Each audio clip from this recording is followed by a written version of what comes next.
Најнапред сакам да се заблагодарам за сите граѓани кои што денес излегоа со нас тука, да ни ја дадат својата поддршка. Бевме повикани на информативен разговор, знаете, јас и професорката Најчевска.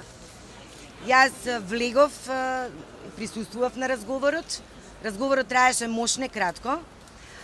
Бев повикана за прекршок сторен на 25.4. за време на протестите, односно за фрлање боја на објектот Министерство за надворешни работи.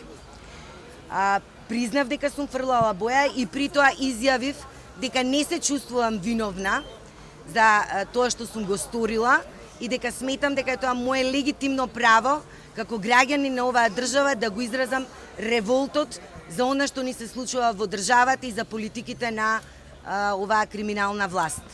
Одбив да го потпишам платниот налог, понатаму ќе тече постапката. Не ми беа покажани никакви снимки, значи не се обидоа на некаков начин да ме испрашуваат или да бараат податоци од мене за другите луѓе кои што фрлале боја на тој ден. Беа коректни, но јас на почетокот на разговорот им укажав дека постои селективен начин на постапување кога станува збор за протестанти од различни групи.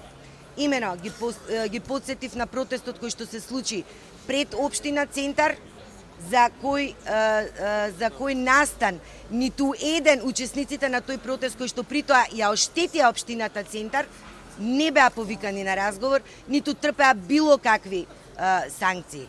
Исто така, од страна на адвокатот беа подсетени за настанот кој што се случи пред Триумфалната порта, кога учесничка на протестот беше нападната од непознато лице. Ни за тој настан не е покрената никаква постапка од страна на Министерството за внатрешни работи. Исто така, укажавме на тоа дека е несоодветно за прекршок луѓето да бидат повикувани на разговор, но исто така им укажавме дека сме свесни дека постапуваат по наредба и дека тие се извршители. Морам да кажам дека на полициските службеници им беше исклучително незгодно од разговорот кој што се водеше и се трудеат тој да заврши што е можно за што е можно пократко време.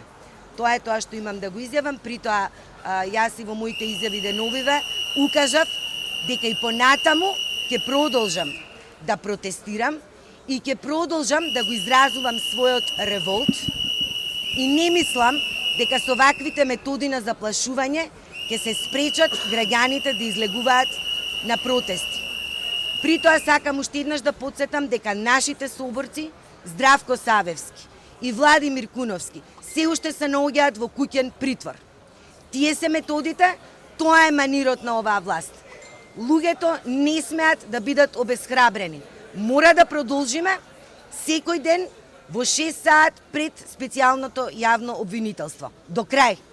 Благодарам.